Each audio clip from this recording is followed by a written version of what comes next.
Tengo el gusto de dejarlos en compañía del vicepresidente de la Corte Constitucional, magistrado José Fernando Reyes Cuartas, abogado de la Universidad de Caldas, especialista en estudios penales de la misma universidad. Realizó los cursos de doctorado en Derecho Penal y Derechos Humanos en la Universidad de Salamanca, España. Diplomado en Hermenéutica Jurídica de la Universidad del Rosario y la Universidad de Manizales, diplomado en Profundización en Derechos Fundamentales, Universidad del Externado de Colombia. Asimismo, diplomado por la Escuela Judicial de España, Barcelona, curso de formación judicial, una propuesta de justicia para el siglo XXI. Se ha desempeñado como juez penal municipal, juez penal del circuito y procurador judicial penal 2 ante el Tribunal Superior de Manizales. Igualmente, fue procurador delegado para la moralidad pública y magistrado de la Sala Penal del Tribunal Superior de Manizales. Ha sido profesor de Derecho Penal y Constitucional en la Universidad de Caldas, profesor de Derecho Disciplinario en la Universidad Externado de Colombia, asimismo profesor de posgrado en las Universidades del Norte, Santo Tomás de Caldas, entre otras. Ha publicado artículos de Derecho Penal, Derecho Constitucional y Función Judicial en varias revistas nacionales. Actualmente es magistrado de la Honorable Corte Constitucional. El doctor Reyes Cuartas presentará su ponencia que denominó Derecho Penal y Género. Bienvenido, doctor.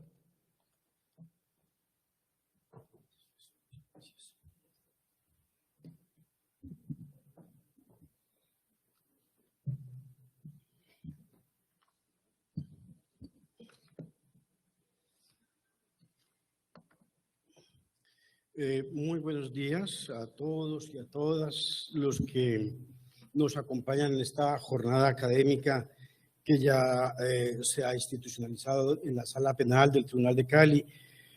Para mí, en lugar de estar de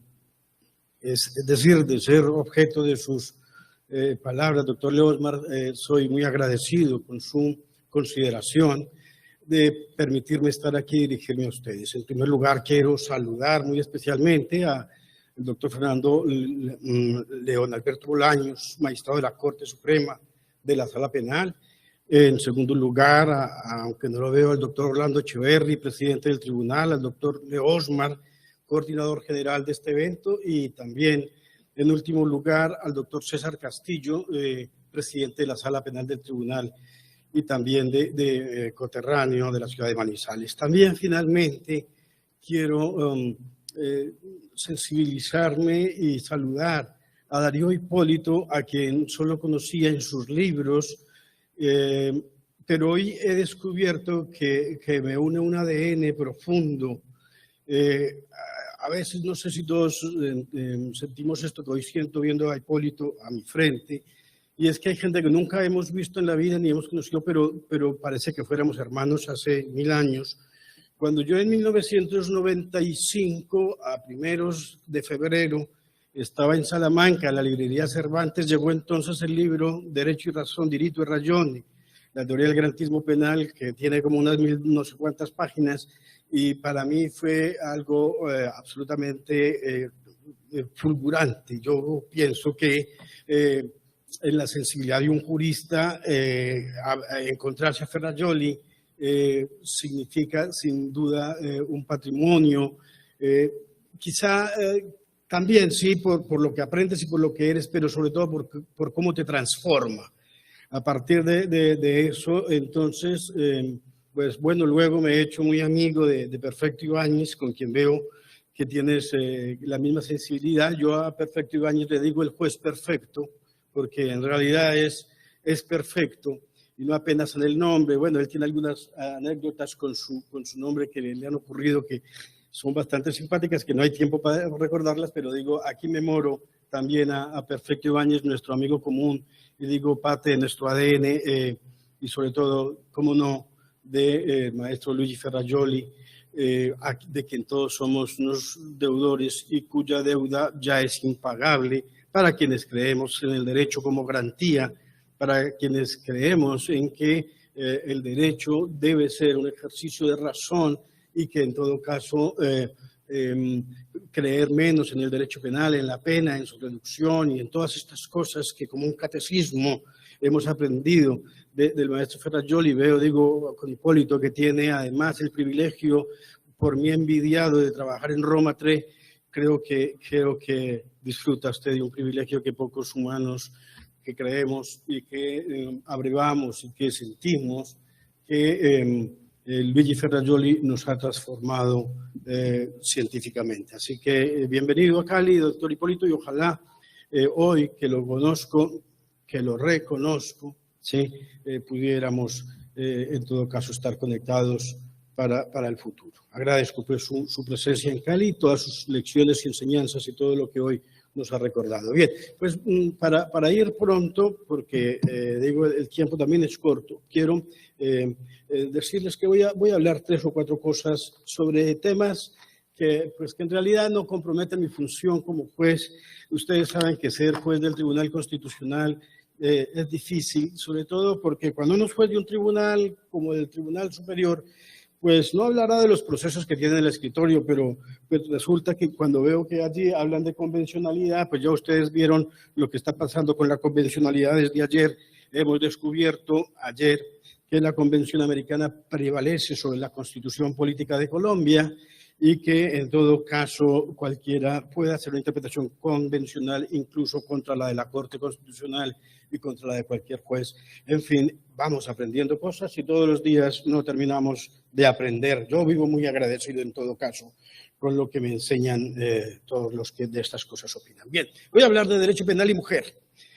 Y para eso simplemente diré 3 o 4 cosas. La ciencia del derecho penal arrastra en sí misma la carga histórica de haber legitimado la pena y en general el uso de medios de carácter aflictivo para resolver un conflicto que se plantea ante un ciudadano y la comunidad. Sus fines, sabemos en esencia, son mantener la convivencia, la armonía, la paz, y por eso el castigo, después de muchas vicisitudes, termina siendo aceptado como un elemento consustancial a la vida de las sociedades. Esto, pues claro, para evitar la venganza privada y en general para resolver un conflicto de una manera civilizada, que también lo aprendimos de Ferrajoli, no como la pena en cuanto a derecho penal mínimo, pues se hace necesaria y solo para evitar cosas como estas. Ese andar ya largo de la teoría del delito, que algunos incluso lo ven aparecer tanto sustantiva como procesalmente, por lo menos desde los tiempos de la Inquisición, seguramente para mostrar su extrema violencia y su irracionalidad, y en todo caso para mostrar la necesidad de hacer ciencia del derecho penal. Hoy decimos, y bueno, ya este es un discurso que ya tiene años, se entiende que no hay forma de abolir el derecho penal, que pretender abolir el derecho penal y cambiarlo por algo es como tratar de ahuyentar al diablo con Belcebú, y que en todo caso es difícil entender que una sociedad pueda vivir sin derecho penal, por lo menos en lo que vamos, y digo, de esto da extensa noticia toda la obra de Ferrajoli, para seguir con Hipólito. Así que, pues, se invocan supremas razones para justificar el castigo y pues resulta claro que en principio todas las formas como el castigo se ejecuta siempre, sin embargo, acusan irracionalidad en sí mismas. Dicho todo esto, la pretensión científica del derecho penal, tanto procesal como sustantiva, ha llevado a la creación de una gran teoría que ante todo busca por hacer que el castigo tenga una base cierta, que no es otra cosa que apelar a la racionalidad. Y en ese camino, la teoría del delito sin duda propende por excluir la arbitrariedad, el abuso y en general la apelación a la pena como una razón primera de solución de los conflictos. En esa andadura, la teoría del delito cumple una enorme función de garantía, y vuelve Ferrajoli, el derecho penal como garantía, porque la teoría del delito como garantía permite, a partir de la creación de categorías que puedan armonizarse en un sistema, que permita una lectura coherente y al final una resolución calculable del conflicto, etcétera, etcétera. Todo lo que tal vez nos ha enseñado también Jim Bernat sobre la necesidad de hacer dogmática penal. Bien, y descendiendo las cosas que quisiera hablarles en concreto, hablar de la mujer y de sus derechos es una cuestión que exige aproximaciones desde diversas esquinas. Haré afirmaciones generales que requerirían otras comprobaciones que por ahora debo aplazar. Lo primero que hay que decir es que el derecho penal es fundamentalmente machista. Esto es, producto del patriarcalismo que ha sometido y que ha discriminado a la mujer milenariamente, lo que aún tiene manifestaciones en el tiempo de hoy. Es decir, no apenas desde la legislación que lleva años en vigencia, sino incluso desde las perspectivas jurisprudenciales y del quehacer judicial diario. Hoy día hablamos de la misoginia judicial y hay libros especializados en relatar cómo existe una evidente misoginia judicial. No me voy a detener en ello porque me llevaría más tiempo. Los ejemplos son muchos, pero simplemente a guisa de ejemplo puedo decir el juzgamiento penal hoy es un escenario también de la discriminación de género absolutamente desquiciante. Las mujeres y sus derechos han sido centenariamente invisibilizadas y minimizadas en su Carta de Derechos. Desde lo más elemental, que es el trato consustancial a su dignidad, hasta lo laboral social. En el centro del debate hoy día existen plurales asuntos de la agenda pública que involucran lo que llamaremos la cuestión de la mujer. Por ejemplo, el siempre problemático tema del aborto, la gestación por subrogación, el ejercicio de la prostitución, pero igualmente los debates alrededor de colectivos de mujeres interseccionalmente discriminadas, las mujeres en situación de migración o de calle, la mujer campesina, la mujer y la violencia urbana y rural, las mujeres y el delito, la trata, el feminicidio. Pareciera que fuera necesario discutir sobre el derecho de la mujer a tener derechos, como si eso fuera algo que hubiera que discutir. Por eso, el día a día de la agenda pública de ahora es la lucha por visibilizar la discriminación y el sesgo en el trato, en fin, para lograr esa metamorfosis que permitirá el empoderamiento de quienes durante siglos formaban parte de la nada cotidiana, de los estereotipos, de los roles patriarcales, de ese papel secundario, cuando no del no papel, en palabras de Silvia Varona. Quizá puede decirse que incluso el derecho, y más a la justicia, solo le ha interesado a la mujer como objeto de las discusiones masculinas, más que como un sujeto protagonista de toda la temática jurídica. Los ejemplos son copiosos. En Colombia, por ejemplo, hasta 1922 las mujeres no podían ser testigos porque se desconfiaba de su manera de percibir, de recordar y de relatar lo percibido, es decir, carecían de capacidad de razonamiento y de deliberación. Hasta el año 1932 las mujeres casadas recibían el trato de menores de edad y en consecuencia no podían ejercer actos de disposición, es decir, existía una potestad marital sobre sus bienes. Hasta el año 33 las mujeres pudieron acceder a la universidad. En la Constitución del 86, solo los colombianos varones mayores de 21 años eran ciudadanos.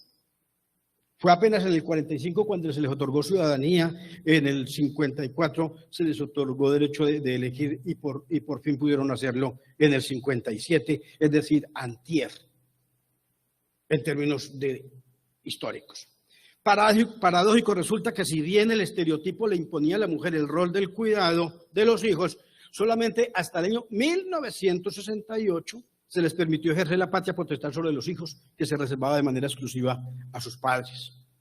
Hasta 1976, oigan esto, hasta el año 76, ya muchos habíamos nacido, para el hombre constituía causal de divorcio el amancebamiento con una mujer, mientras que para la mujer era causal solo la tenencia de una relación sexual extramatrimonial.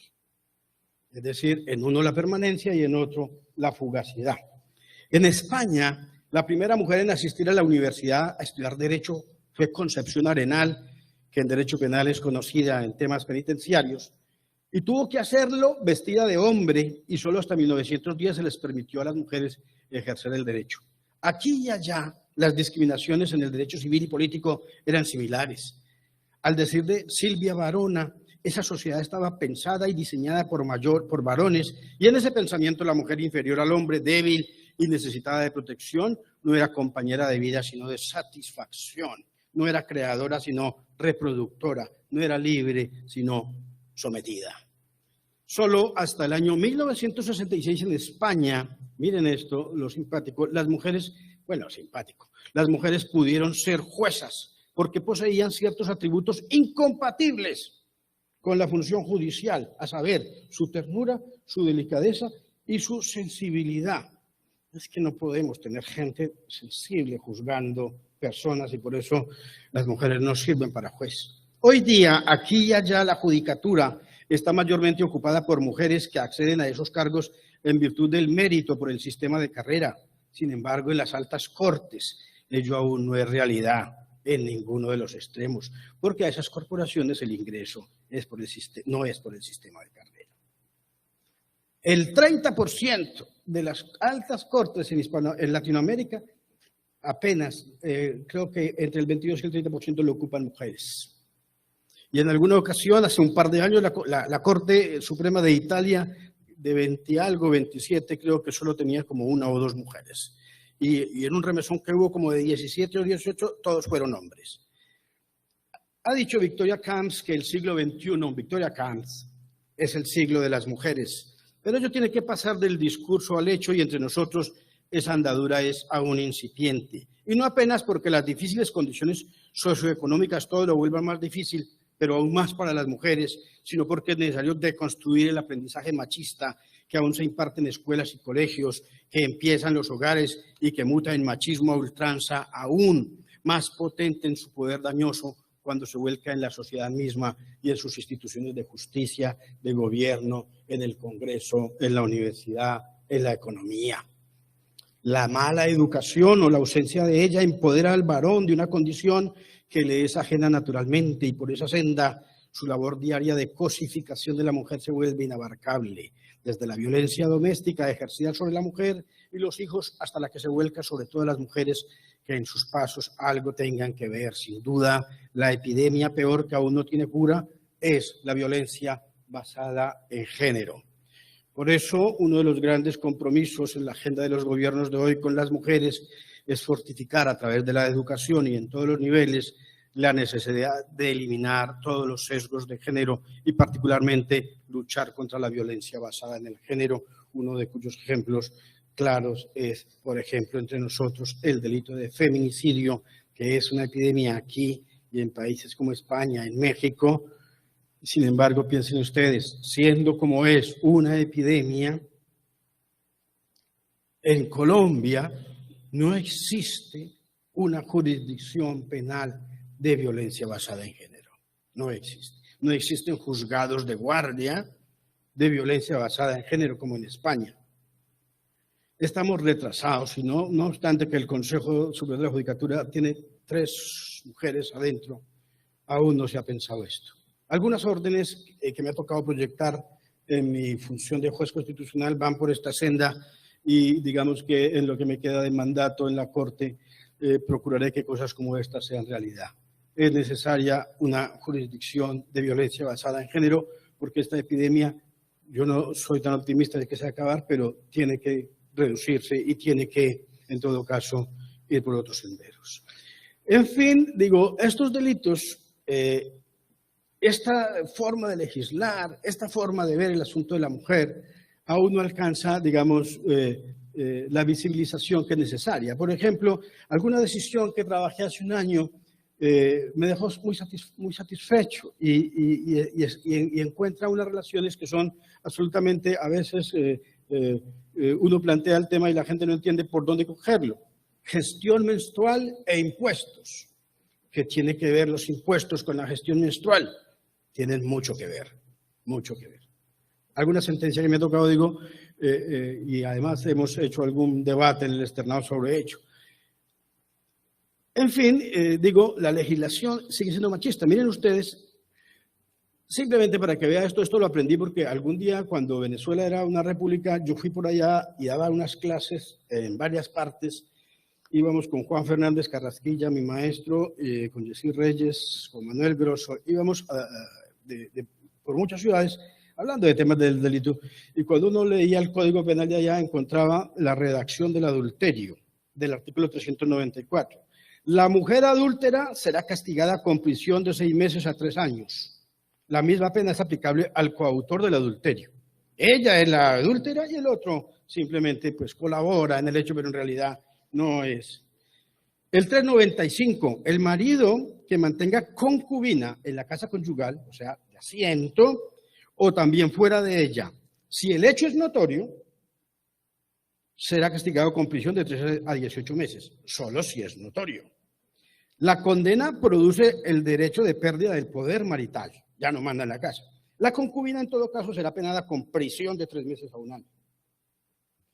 Todo esto, bueno, esto ya es un poco historia. El Tribunal Constitucional, el Tribunal Supremo, la Sala Constitucional del Tribunal Supremo de España, en el año 2015, en una sentencia de agosto 11 de 2016, declaró inconstitucional esto.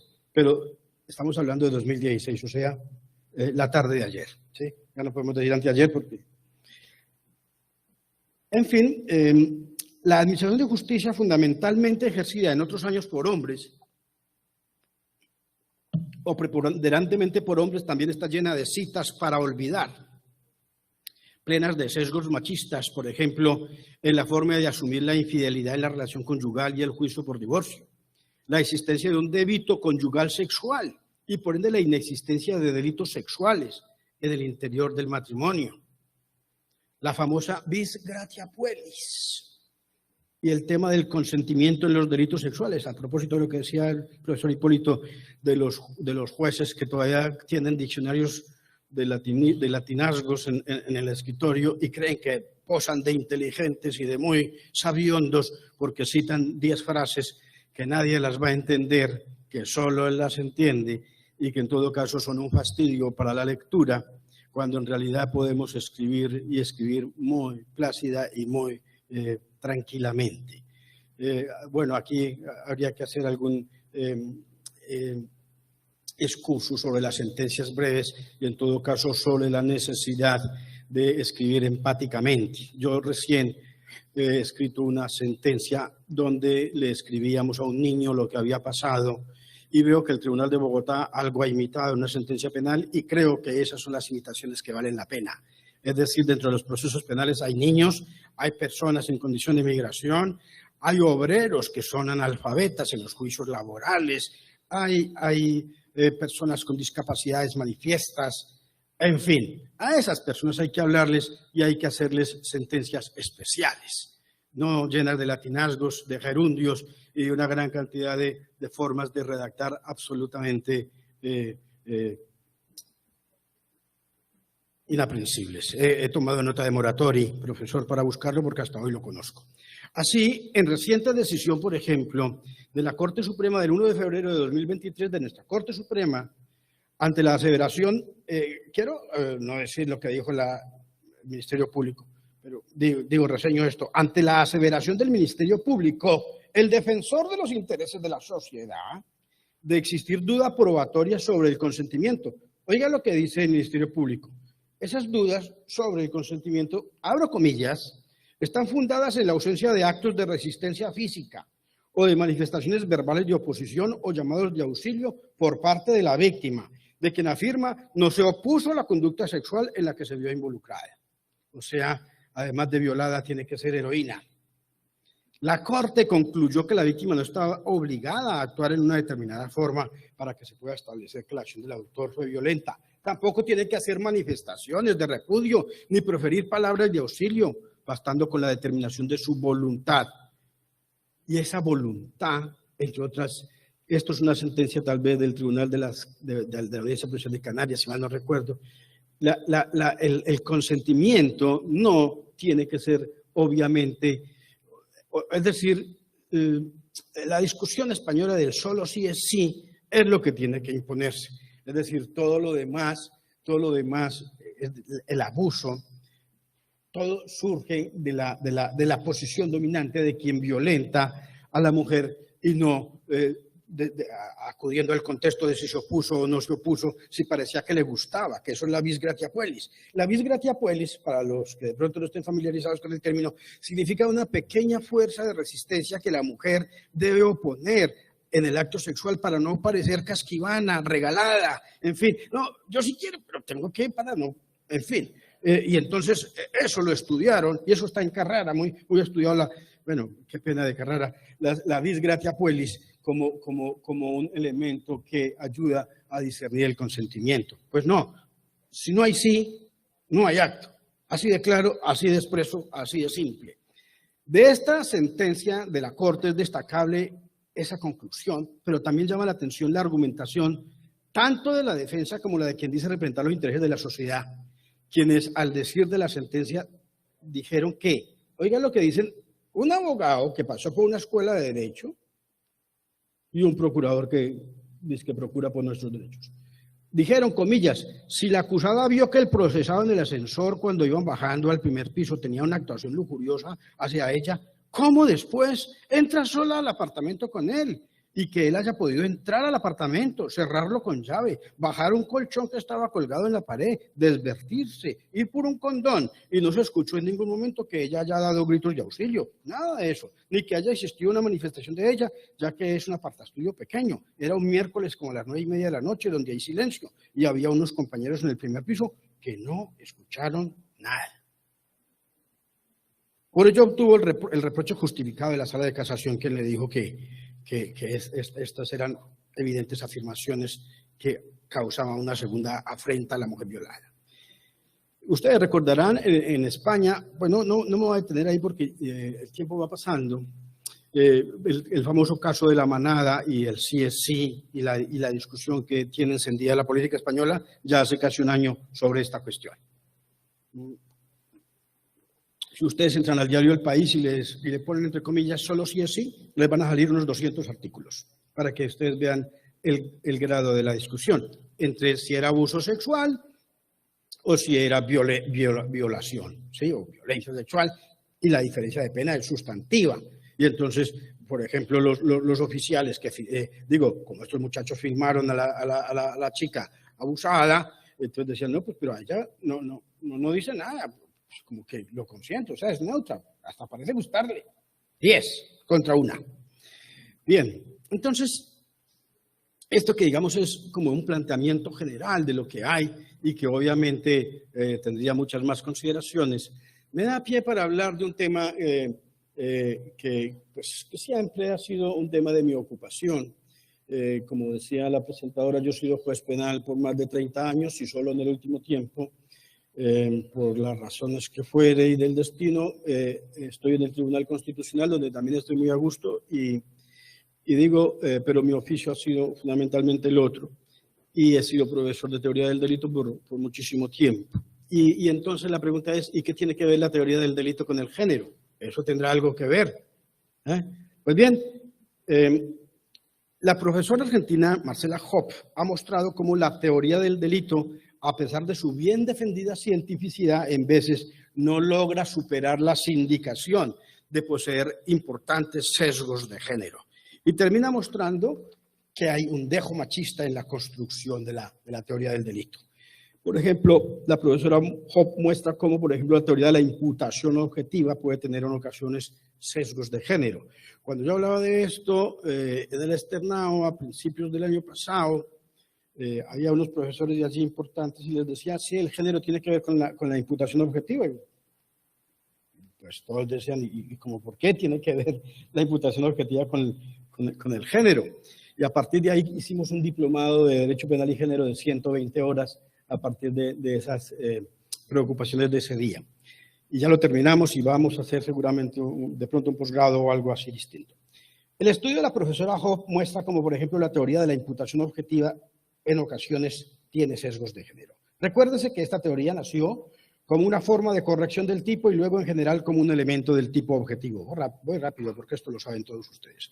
Ello ayuda en la corrección del juicio de adecuación de la conducta concreta que reduzca el margen expansionista y una visión, el margen expansionista y una visión y aleja una simple adecuación formal del hecho al tipo. Es decir, la imputación objetiva nos sirve para decir que la adecuación el juicio de adecuación típica no es un juicio meramente formal, sino que requiere una relación distinta en el sentido de que pueda predicarse la suyedad del resultado al acto, es decir, que haya una correspondencia y que esa correspondencia, es decir, que esa acción de la que se ha realizado en el resultado pueda ser leída a través de una clave normativa y no apenas de una clave naturalista, sin que podamos tampoco excluir absolutamente, digamos, la teoría de la equivalencia de las condiciones. En fin, no vamos a hacer aquí un Nacho lee la imputación objetiva, pero ustedes recordarán las cosas como fundamentales de la imputación objetiva.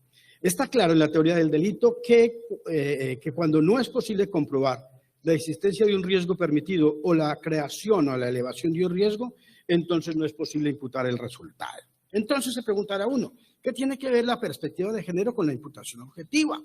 La citada profesora Hopp muestra, sobre todo a partir de examinar la estructura del delito de omisión y por medio de un análisis de casos específicos juzgados en Argentina, la existencia de estereotipos de mujeres que ante todo y por sobre todo deben ser buenas madres, en fin, madres abnegadas, protectoras, lo que al final termina contando, eso de ser buena madre, termina contando como un elemento que permite la imputación de ciertos resultados, sea a título de autora en comisión por omisión, sea como cómplice del delito, o sea, y también inclusive a título de dolo o imprudencia. Por ejemplo, recuerden ustedes, pongo un ejemplo para que ustedes se sintonicen con esto, es decir, la mamá que ve que el padrastro abusa de su hija, o sea, de su hijastra, y pues no hace nada. La mamá no hace nada. Entonces, por esta puerta del juzgado entra el autor de la violación y por la otra puerta del juzgado entra la mamá porque toleró, consintió. Es autora en comisión por omisión también de ese delito. En cualquier caso puede ser coautora o puede ser cómplice de ese mismo hecho por no haberlo evitado. ¿Sí? Y todo esto se construye, decía, alrededor de la teoría de la omisión, en virtud de la cual, cuando se ostenta la posición de garantía, no evitar el resultado equivale a producirlo. Y todo esto porque dentro del ámbito doméstico no es extraño que exista un protagonista de que de manera consuetudinaria pueda ejercer la violencia, la cual sobre todo recarga sobre la mujer y sobre los niños y niñas. A ese que llamaremos el tirano doméstico, cuya conducta generalmente nace de imperfecciones educativas, cuando no de la propia estructura psicológica del individuo, convierte en regla el maltrato. Es evidente que dentro de este ámbito desigual en las relaciones asimétricas, quien provee por lo general el sustento del hogar también ostenta una posición de supremacía que parece legitimarle el ejercicio violento y discriminador y agresivo. De suerte que este tirano, que a su vez es el proveedor, se siente con el derecho de resolver las particularidades al interior de la casa, como a bien tenga, inclusive si fuere de manera violenta. En este escenario, la mujer resulta siendo simple y llanamente una víctima más, pues debe permanecer callada, silente, pasiva, debido a ese estado de cosas. Dicho de otra manera, repeler la agresión para no exigirle, para no serle exigible en un primer momento, el que lo parece no serle exigible, es decir, que ella repele la agresión, no cabe dentro de la exigibilidad de otra conducta. Y por ello, cuando no solo la distancia física que media entre el hombre y la mujer, por razón de su condición biológica, sino además por su posición de subordinada, pero además carente de recursos económicos, hace imposible en términos objetivos repeler cualquier ataque y por lo tanto evitar el resultado. En esa medida, la estructura del delito de omisión impropia, que en el Código Penal se regula en el artículo 25, donde se consagran las cláusulas del deber de garantía, partirá de la base de la evidente necesidad de constatar la existencia de ese deber, sí, pero también la importante necesidad de valorarlo con perspectiva de género, es decir, valoración de las cláusulas del deber de garante con perspectiva de género. En ese sentido, la existencia de una continuada, evidente y material subordinación de la mujer al hombre, así como la sensibilidad, la sostenibilidad en el tiempo de un estado de cosas como ese, sobre quien soporta esa relación violenta, tanto física como económica, no pueden ser ignoradas por la existencia de ese velo de la relación de pareja. Bueno, esa entre otras consideraciones. ¿7? Vale, entonces voy a ir adelantando. Yo creo que con eso siembro un poco de preocupación sobre el tema de imputación objetiva y género. Me voy a saltar varias páginas para mostrar, por ejemplo, que también en materia de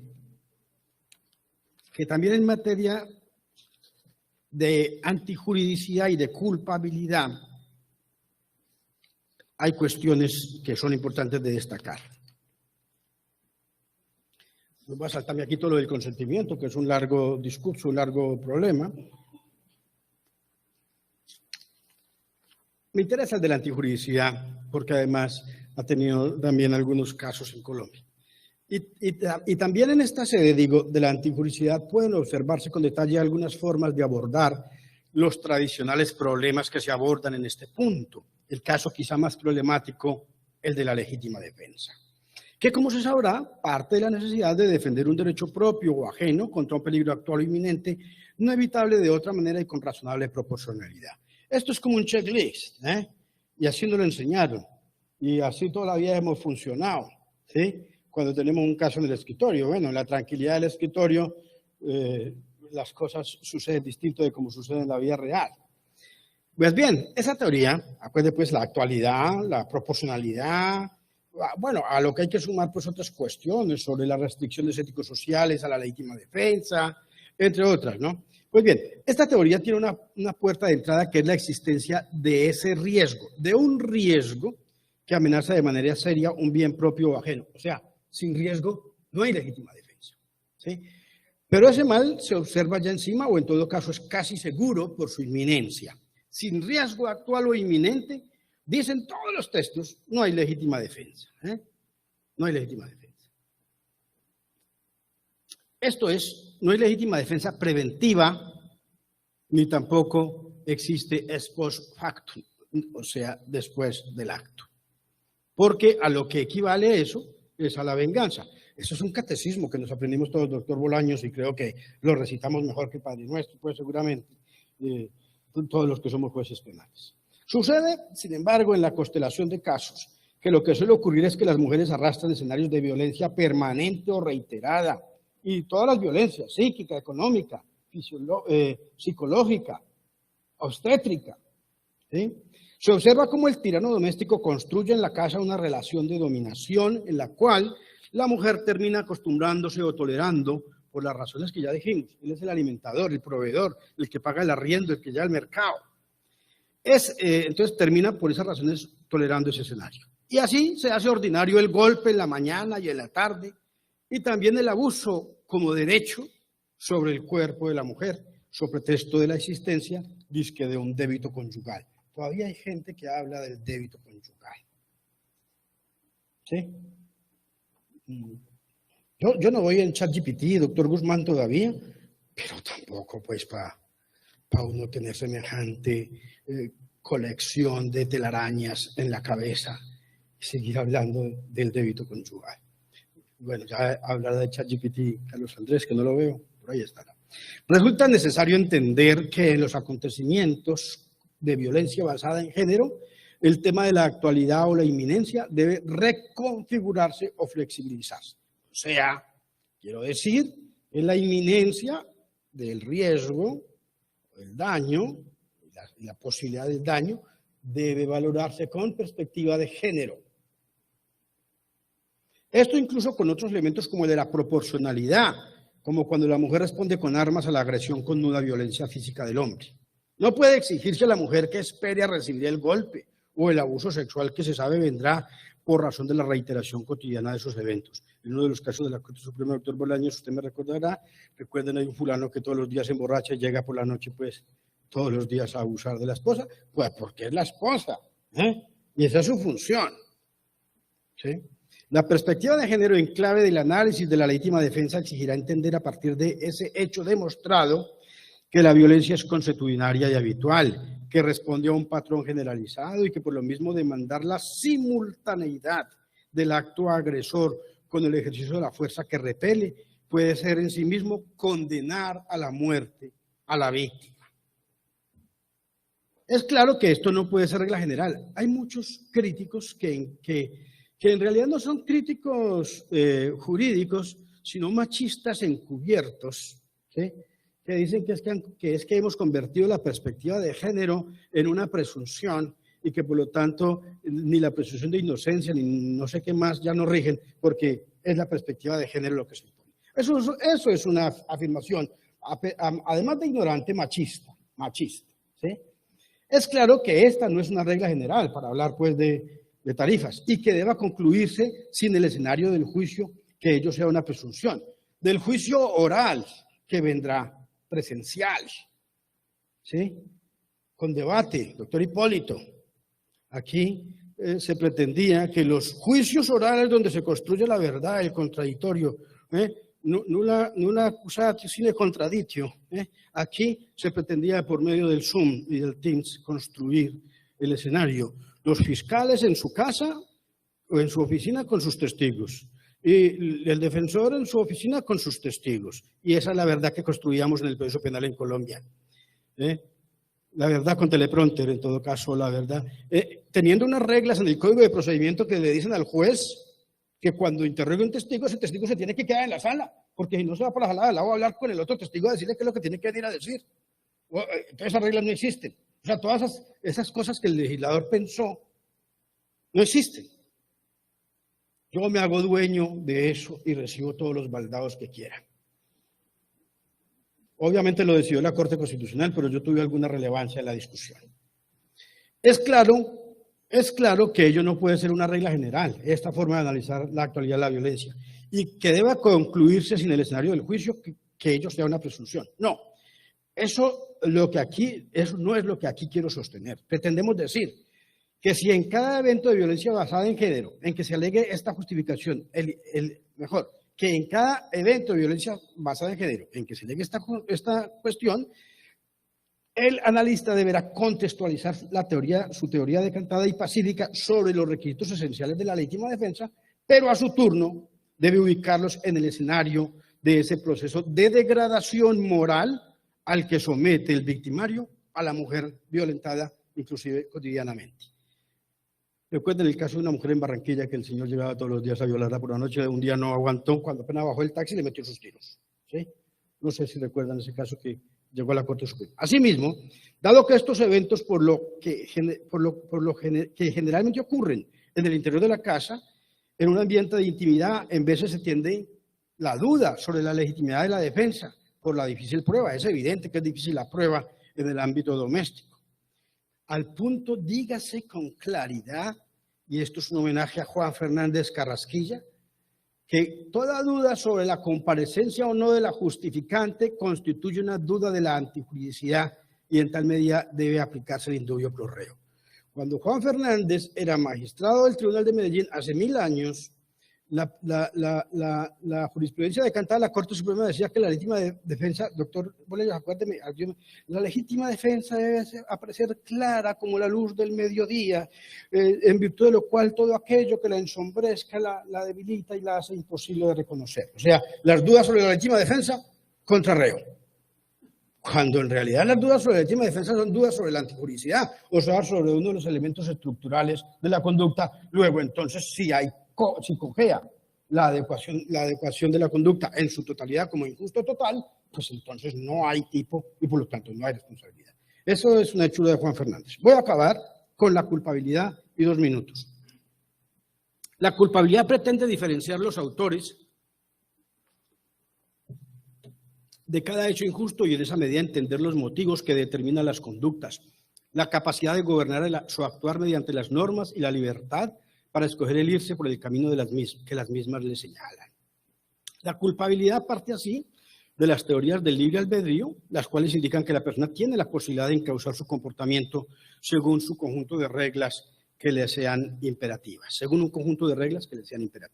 En tal medida, es necesario de manera anticipada demostrar que el individuo tiene la posibilidad y también la capacidad de acceder al mensaje que tiene inserto cada norma estatal. Por ello también la culpabilidad supone la capacidad de motivación. En esa medida, a las personas motivables les es exigible un comportamiento según las reglas. Todo esto es culpabilidad normatizada, ¿no? La culpabilidad también puede explicarse a partir de la pregunta de si al individuo en la situación concreta le era exigible otra conducta, le es exigible otra conducta en la situación del autor. Es decir, si en el contexto de hechos y a la vista, por ejemplo, de una persona en particular, podría demandarse de esta un comportamiento contrario que la pusiera en el camino correcto de las reglas. Lo primero que debe decirse es que el escenario de la violencia cotidiana a la que puede ser sometida una mujer plantea un punto crucial del análisis, por cuanto ciertamente al campo de la violencia generalizada, pertinaz, reiterada, entraña la configuración de un ámbito en el cual la persona deja de ser libre y más bien se convierte en la víctima de las circunstancias. Por eso, el postular la exigibilidad de una conducta conforme a derecho, cuando se pretende responsabilizar a una mujer que ha cometido un hecho injusto, cobra sin igual valía como elemento del análisis, perspectiva de género. Como bien se sabe, la inexigibilidad de otra conducta debe actualizarse por medio de alguna de las causales de inculpabilidad que trae la legislación. Como lo dice la profesora Mirna Villegas Díaz, por lo general se apela al miedo insuperable. En estudios recientes se suele hablar de la coculpabilidad como una forma plausible de resolver estos eventos. Básicamente se entiende que el proceso de pauperización de una mujer con condiciones de vida marginales, por ejemplo, que se ve arrojada por las circunstancias a convivir con un tirano, no puede decirse que tuvo una libre escogencia, sino justamente es el resultado de las condiciones que el sistema público, político, le ha impuesto.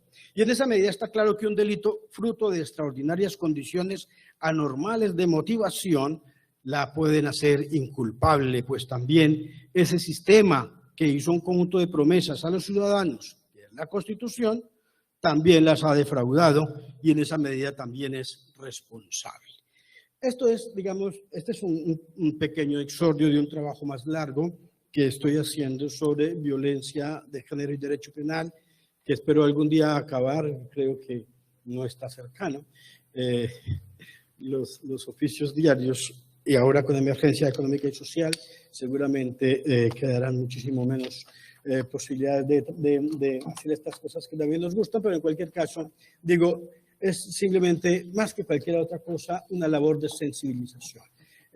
Simplemente, en un paréntesis corto, quiero decir que me han tocado en mi sala de revisión muchas tutelas, sobre todo en temas de comisarías de familia, de juzgado, de fiscalías locales, donde las mujeres abusadas, donde las mujeres que están en escenarios de violencia vicaria con sus hijos, etcétera, van una vez y otra vez y otra vez, y el fulano que está al frente de esa oficina simplemente les dice, ya estoy en lo suyo, venga después, etcétera, etcétera, y retratan lo que hemos llamado misoginia judicial, una fobia a las mujeres y esos problemas, y una falta de empatía y una falta de empatía, digo, no sé, de merecerse el cargo que la democracia les ha deferido. Ser juez, ser fiscal en una democracia tan raquítica como esta constituye un gran honor, pero también una gran responsabilidad. Sin embargo, no se lo toman en serio y a veces pareciera ser no sé, que parecieran unos desdichados en esas oficinas que tratan tan mal a las personas, que tratan tan mal a las mujeres y que se involucran tan poco en sus problemas. Quiero decirlo por mi parte que estas cosas me sensibilizan mucho y que doy muchas órdenes y compulso muchas copias para que los jueces disciplinarios y a veces otros jueces penales por temas de prevaricación se ocupen también de recordarle a ese juez que en el Estado de Derecho nadie está por encima y que todos respondemos y que bien haría en sensibilizarse en su caso. Hemos ordenado cursos y estamos haciendo unas relaciones sinérgicas con la Defensoría del Pueblo para unos cursos virtuales certificados para que ciertos ciudadanos, jueces y juezas los tomen.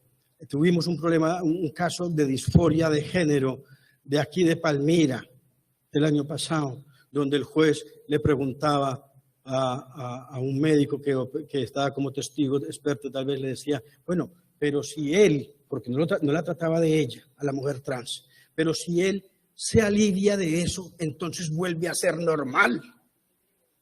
Y era un juez de la República y a mí me avergonzaba leer eso, es decir, provocaba llorar como una persona con semejante grado de ignorancia puede ser juez de la República. Tomémonos en serio la perspectiva de género, el derecho de género, tomémonos en serio el asunto de la mujer y entendamos que esto es el siglo de la mujer y que los primeros aliados de esa reivindicación somos los hombres y tenemos que ser los hombres. Y yo particularmente digo, me siento muy satisfecho en este escenario porque hemos sido educados muy machistamente, nuestras madres, por la razón que fuera, así nos hicieron. y todos crecimos muy mal educados, muy mal crecidos, y algunos tenemos la fortuna de tener mujeres chiquitas en la casa que nos educan y nos corrigen, y no les falta sino darnos una nalgada que bien merecida la tenemos a veces. Así que en mi caso también reivindico el papel de educadora de mi hija que trabaja estos temas. Les agradezco mucho.